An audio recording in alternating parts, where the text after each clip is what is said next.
Hello, my dear gardeners. Look at this, my rose at the Lady Orleans. I like how it's turning out to be here. This area gets a lot of afternoon sun, as you can see. And this baby rose started this height in spring when I planted it here. And look what beautiful, wonderful growth it did this year. So you know what I did? This is temporary. I was cutting the maple tree branches, and you see these branches upside down. It's not going to sprout. So I temporarily put it in, several branches branching out. And this will, I think it's going to be good for this rose for the winter, for the rose not to break its stems. You see what lovely stems are these? I like it. Quite a good performance here. All right, so let me show you around what's going on this side of the garden. Also, we had quite an adventure. The other day, it's a biggie for us here in the garden because we have a small, very secluded backyard. And we never knew that for a long time, we are sharing our backyard with the big family of raccoons, with a lot of babies who were born this spring.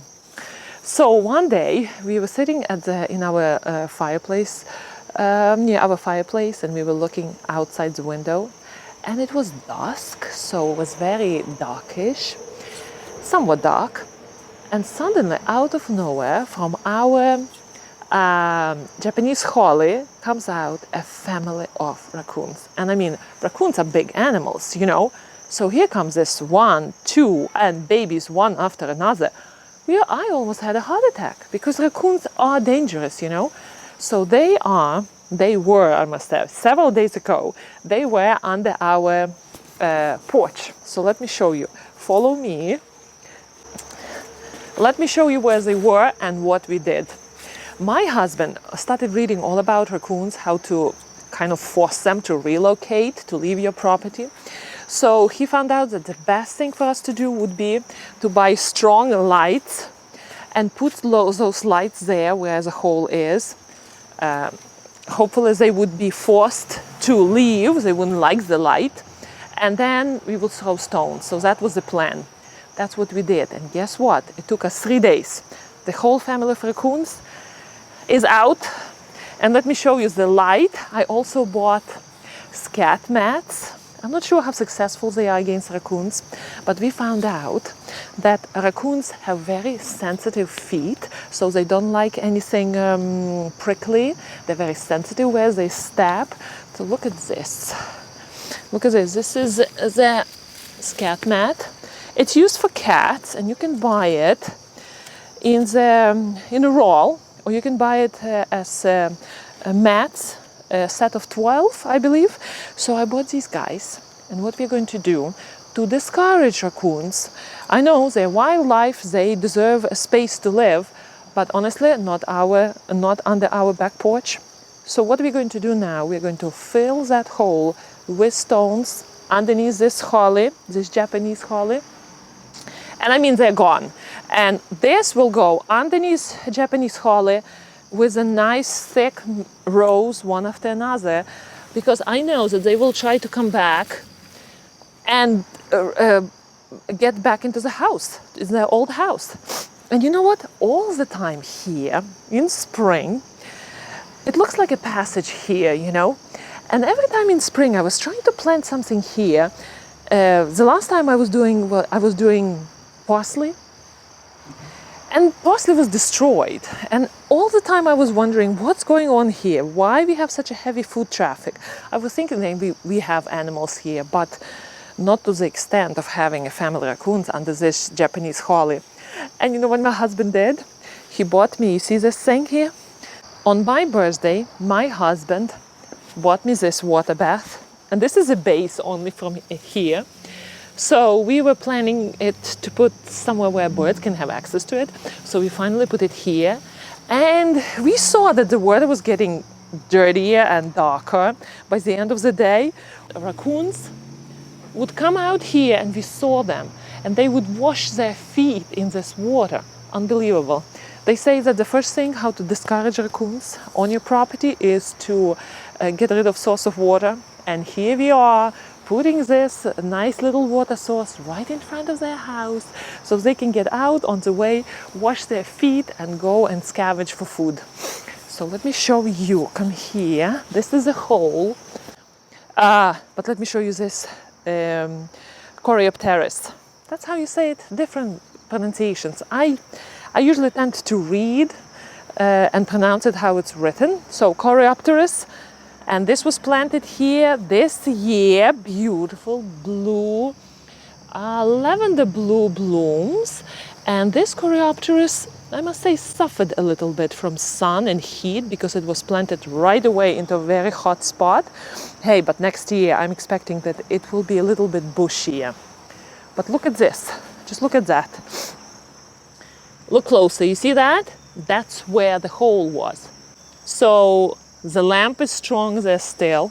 We are still trying to get them out just in case they decide to come back again. And hopefully they will be gone. And we will make sure that there are a lot of stones and prickly scat mats. And hopefully our holly would be, you know, raccoon free. And our back porch is not going to have a family of wildlife living underneath. So that's about that, about the family of raccoons. I think we saw 4 babies, which is huge. And by the way, for winter, just a fact, I learned so much about raccoons. They tend to conglomerate for the winter, so a lot of adults come together, and basically this would be the sleeping headquarters, and I don't want that to happen. So that's it about raccoons. I think they are gone for good. And here, what I want to do, you know what? I have ajuga planted in the side of my garden. I'm going to show you. And last fall, I planted just one little plant. This spring, it started growing. Ajuga is very quickly spreading, aggressive. Some gardeners think it's aggressive, but I think it's very easy to pull out, so you can control it. But it gives you so many babies so generously. So what I'm going to do is, you see this edge here? This is a passage which I made. By the way, it's doing very well, stones on cement.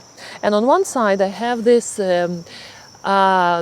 thyme, which is doing very well here. Right now it is looking somewhat worn out, which is okay, it's fall, you know. But on another side, here's this area, it gets always weedy. And what I want to do here, when I stretch my hose through this area, it always gets into the plants. So I'm going to put some sort of a hose stopper here, and I want to plant my ajuga here.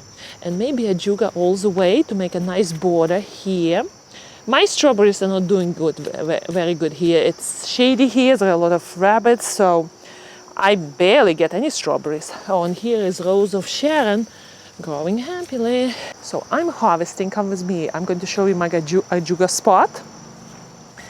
And I'm going to harvest as many babies I can get and plant them all the way here. I planted some of them already at the front of my garden, where I had to take out lilac shrub.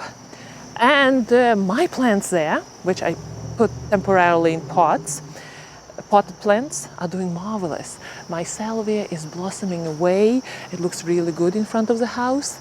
And what I did on the edges, to make a nice edge there in that very difficult spot, I planted a lot of ajuga babies. So come with me and let's check this spot here.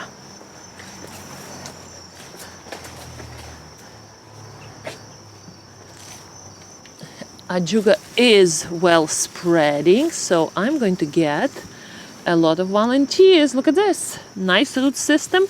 Oh, they're climbing on the stones here, so I can get a lot of plants. And you know what, this root system is not really developed yet, so they can stay on the air.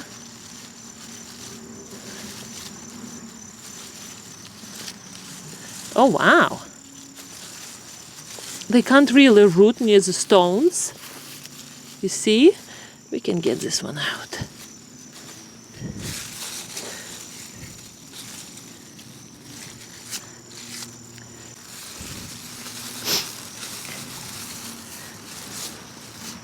All right, I think we will be good with all these little guys.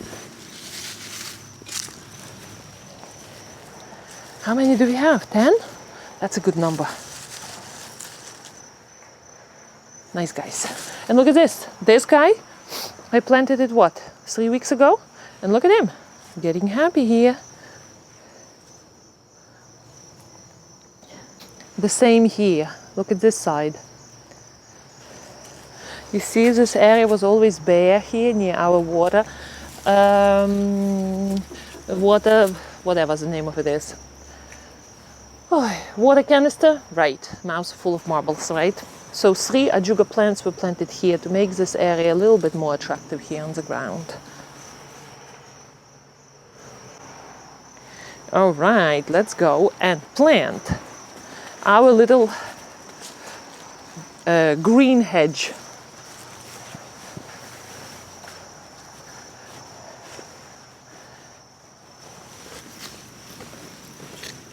And they're so easy to plant. Sometimes I don't even water them because they really take so well. Okay. And I'm going to plant all the way along here.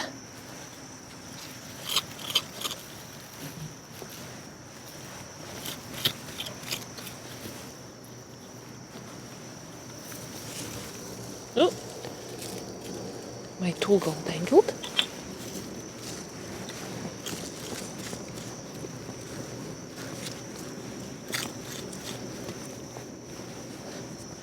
What do you think?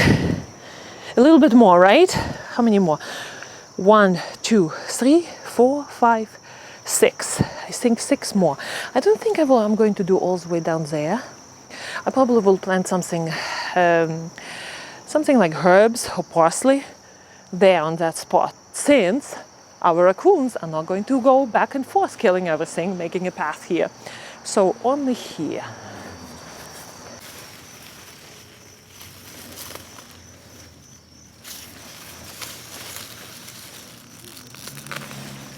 All right.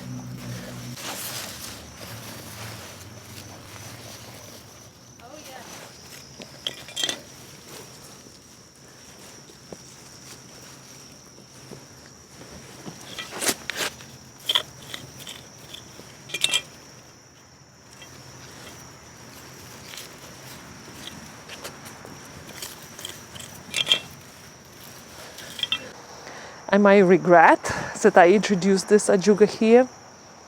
Well, we will see. And it's so easy to pull out, so I wouldn't worry about it. It's not really a super spreader. You can easily control it if you stay on top of it, you know. All right, so our base from our water fountain will be gone from here. I'm not sure where we're going to place it now. Maybe at the back, something like that. And hopefully my ajuga will wilt for a day or two, and then it will perk up its leaves and will start growing its root system and get ready for winter. All right, gardeners, I would love to know how you battle raccoons on your property. And I mean, I'm happy that those are not skunks, that they are raccoons. And some people in Europe wouldn't even know that here in the United States we have to deal with so many fairly big animals in our backyards. And I know they need a place to live, but sorry, not under my back porch. Since raccoons do transmit a lot of diseases, and in captivity, raccoons can live up to 15 years. But in the wild, their life expectancy is 2 to 3 years, since a lot of babies do not survive to the adulthood, and they have a lot of diseases. And I don't want to deal with the diseased backyard when my kids are running around. So that's an update for today. Life in the garden from Olga Carmody. Have a lovely day, and I will see you in my next video. Happy gardening!